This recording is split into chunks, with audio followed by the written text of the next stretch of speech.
Time to check out the printed record of the week. Now on to With What the Papers Say.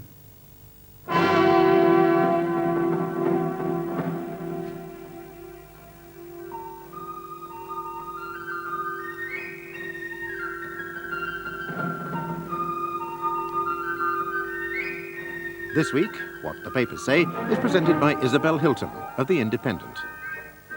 Good evening. Now, who might this be? He fell into a canal in Venice. After a few heart-stopping moments, he triumphantly re-emerged, trademark floppy bow tie lank and dripping, but habitual cigar still clenched between his teeth. Here's another clue. In his official capacity, he is Tacitly complacent in an arrangement whereby the Queen Mother could make her wildly extravagant and unwise telephone bets from in front of the television at Clarence House, and upon her death, the Queen will settle up.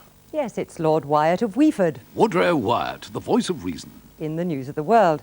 This week, the good Lord Wyatt has been moved to comment on the recent behaviour of the press. The way in which ministers and others in public life have been hounded has gone miles over the top.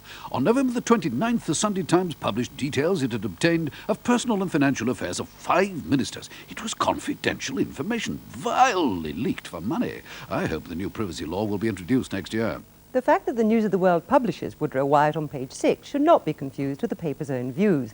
On page 10, they let slip their own preferences. Stick your bill. With support like that from his own paper, what could Lord Wyatt expect from the rest? We didn't have long to wait. A ramble with Wyatt Twerp. Oh dear, I think the Sun's a bit cross. Being able to say what you like to so many is a rare privilege. Sadly, it seems to have gone to Woodrow Wyatt's ageing head. As Gabriel's horn sounds ever closer, Wyatt decides it is time for curbs on press freedom. It would be kindest to dismiss this nonsense as the rambling of an old man, for whom senility is an overdue bedfellow. The Sun's view of restrictions is this. The establishment want to muzzle us because they think we've got it in for them. In fact, we never give them hell. We just print the truth and they think it's hell. The question then became, is Lord Wyatt part of the establishment or not? You might think there were other things to worry about, but the Evening Standard set to its task with a will. Wyatt's difficulty, they said, was that he was both a journalist and a member of the establishment. Unfortunately, the press is now hated by the royal family and much of the Conservative Party, 2 groups of which Wyatt is very fond. Tricky. But Lord Wyatt insists he's not a member of the establishment. And even curiouser, after his attack on press invasion of privacy, he explains, I'm a great admirer of the News of the World, and I read it from cover to cover with great enjoyment. Sometimes, yes, it goes over the top, but if a chap has done wrong, or a lady, it may be reasonable to publish the kind of material that has been printed. Well, I hope we're all quite clear about that. The tabloids, of course, see themselves as the repositories of all true British freedoms. As The Sun put it, talking about Labour MP Clive Soley's private members' bill, which aims at enforcing accuracy. They get at the Sun because they want to get at you. They fear the rise of people power. Your strength is their impotence. In case you missed it the first time, The Sun said it again later in the week. Your strength, through knowledge, is their impotence. It's the real men of the tabloids, according to this point of view, who go out and get the stories the people want to read. The feeble journos of the broadsheets lie around consuming quiche and white wine, and their brains are too addled to go out hunting and killing real stories. Kelvin Mackenzie, the Sun's editor, knows this. What does he call The Guardian? The worst newspaper in the world. And what does he call The Independent? Hated nearly as much as the world's worst. So if you want a true slice of life or the truth about the royals, you know where to go. Or do you?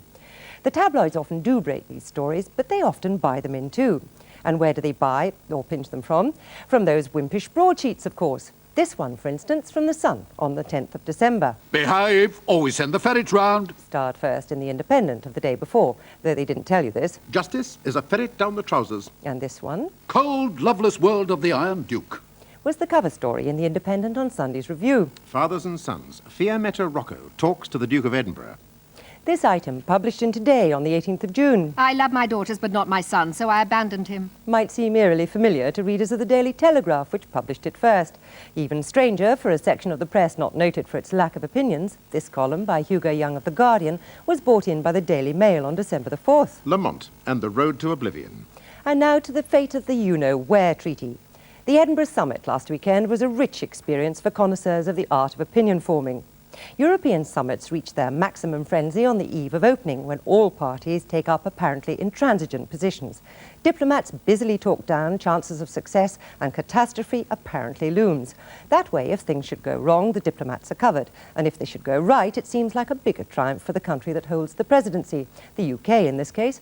So on Saturday, we were told by the Daily Star, Major's Eurodream given cold shoulder. German Chancellor Helmut Kohl yesterday shattered John Major's dreams of being the man who got the Maastricht Treaty on the road. And by the Daily Mirror, Eurogang ambush PM. The demand put him on collision course with the anti-Europe wing of his own party. sounds bad, doesn't it? But by Sunday, of course, victory had been snatched once again from the jaws of defeat. Major wins Euro deal at last gasp. Package he can sell to the Tory sceptics. Victory as Major clinches EC deal. Phew. The truth is that neither the disasters or the triumphs are as solid as they seem.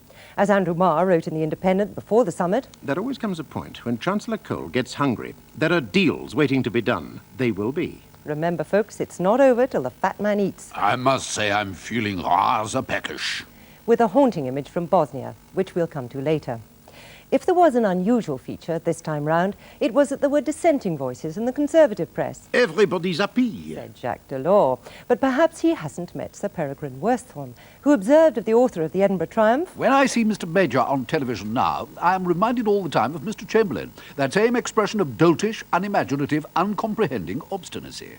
Come, Sir Perry, tell us what you really think. Rather a case of the Gadarene swine, not only plunging over the cliff, but managing to slip on banana skins on the way. At least we know where he stands. Among the subjects discussed at Edinburgh was what, if anything, to do about the slaughter in Bosnia. The issue had moved sharply into focus with the terrible confessions of a Serb fighter, Borislav Herek, first published in the New York Times, then in the British press. Slaughter in the name of Serbia. The indictment lists 29 individual murders between June and October, including 8 rape murders of Muslim women. The indictment also covers the killings of at least 220 other Muslim civilians, many of them women and children, in which Herek has confessed to being a witness or taking part. The Daily Mail had Herek on its centre pages. There were 10 of the family in the room. I remember a little girl in a red dress hiding behind her grandmother. Then I opened fire. Thus, when US troops moved into Somalia, the question had to come up. Saving Somalia. Why not Bosnia? A good question.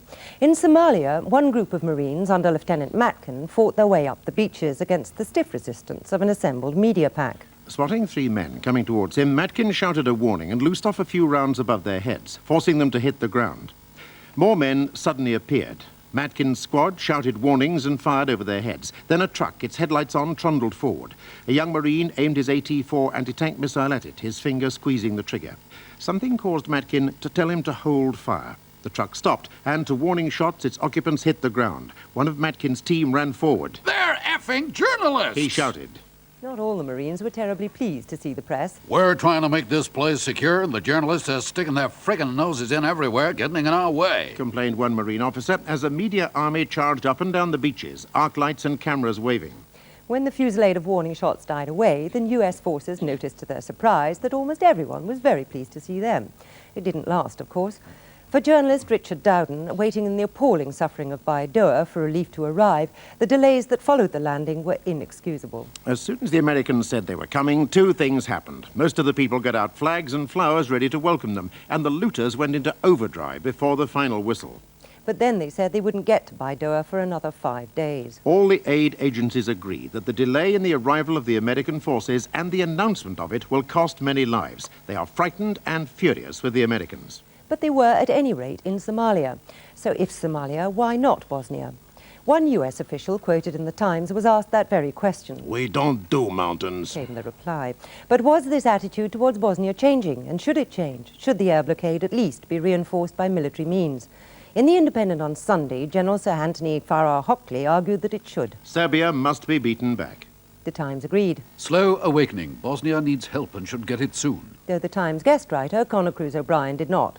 He didn't even care for the intervention in Somalia. Though designed to appeal to the genuinely humanitarian instincts of millions of Americans, the U.S. intervention is a cynical pseudo-humanitarian publicity exercise. Troops were available for deployment in Mogadishu the weekend before last, but stayed aboard the ships.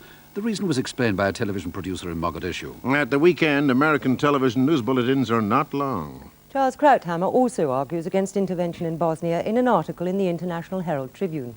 Bosnia, says Mr. Krauthammer, is not doable. Besides, he argues Somalia was genocide, and Bosnia, just one slaughter amongst others. Why Somalia and not Bosnia?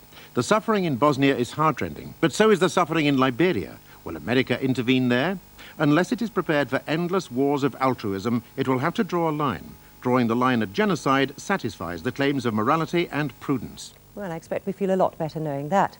Paddy Ashdown, who has at least a bit of military experience to draw on, went to Bosnia to make up his own mind. His conclusion? Risky? Yes. Costly? Certainly. Yet in the end, perhaps less risky and costly than continuing as we are, doing enough to make the conflict more bearable, but too little to stop it. There's been a preoccupation with Bosnia in the tabloid press too, though of a slightly different kind. They're engaged in the traditional tabloid sport of rushing Christmas comforts to our boys in the battle zone. David Rigby of the News of the World went to see our boys in action. As the snow falls in the high mountains and the cold squeezes your heart, our boys in Bosnia are giving up their Christmas so the poor kids of this beleaguered country can have one instead. We're giving the Bosnian kids any goodies we get. Lance Corporal Karen Manzi told me. Yes, Corporal Manzi is one of the boys. In fact, as Mr. Rigby explained, she's a Gorgeous blonde girl soldier. one of 40 women, in fact, who are serving as doctors, nurses and truck drivers in Bosnia. I do hope Lance Corporal Manzi is looking forward to the arrival of the Daily Star's morale-boosting prezzies. The men of 360 Company Royal Army Ordnance Corps weren't crackers as we unloaded piles of decorations from wonderful woolies to dress up their mess and added loads of yummy mince pies from Mr. Kipling.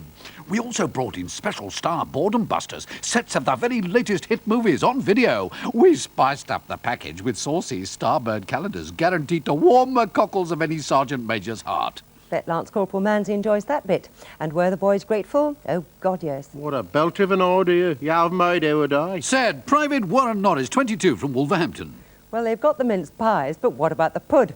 Don't worry, lads, and Lance Corporal Manzi, it's on the way. Pud for you, lads. The Sun is sending an airlift of Christmas puds to our boys in Bosnia. We have teamed up with Marks and Spencer to make sure all our troops get a bit of seasonal cheer. There is a price, though. Our boys will also be getting extra copies of their favourite paper. No prizes for guessing. Yes, it's... The Sun! The British Army does send copies to the peacekeeping force, but they quickly disappear. So we are donating an extra 1,000 copies to be loaded on the twice-weekly Hercules transporters to Sarajevo.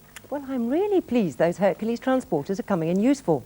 And there are more vital frontline supplies on the way. Nintendo is helping the effort by sending 3 computer games featuring Super Mario, while rival Sega have pledged a consignment of £100 Game Boys. And on top of that... The Daily Mirror is sending out a tonic for our troops in war-torn Bosnia, and you can bet the boys will be grateful. Each of our men is being sent a 4-pack of Carling Black Label, Britain's best-selling beer.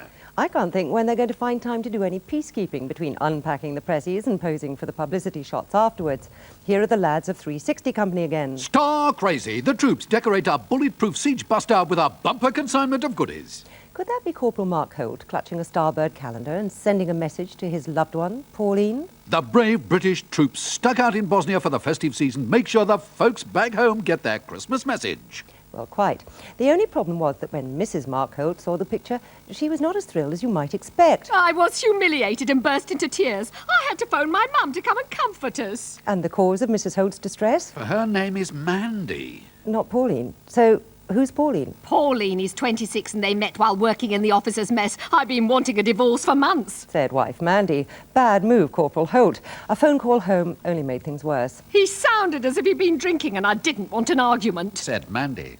Oh dear, I do hope it wasn't the Daily Mirror's Carling Black Label. Good night. Oh, he does look a swank, does Frank on his tank. He does look a swank, does Frank. See him dashing along with the clickety-clackety-clang. He hasn't done much fighting yet, quite new are his togs. He's only knocked down policemen and run over 14 dogs. But he does look a swank, does Frank on his tank. He does look a swank, does Frank without his hat on. He does look a swank.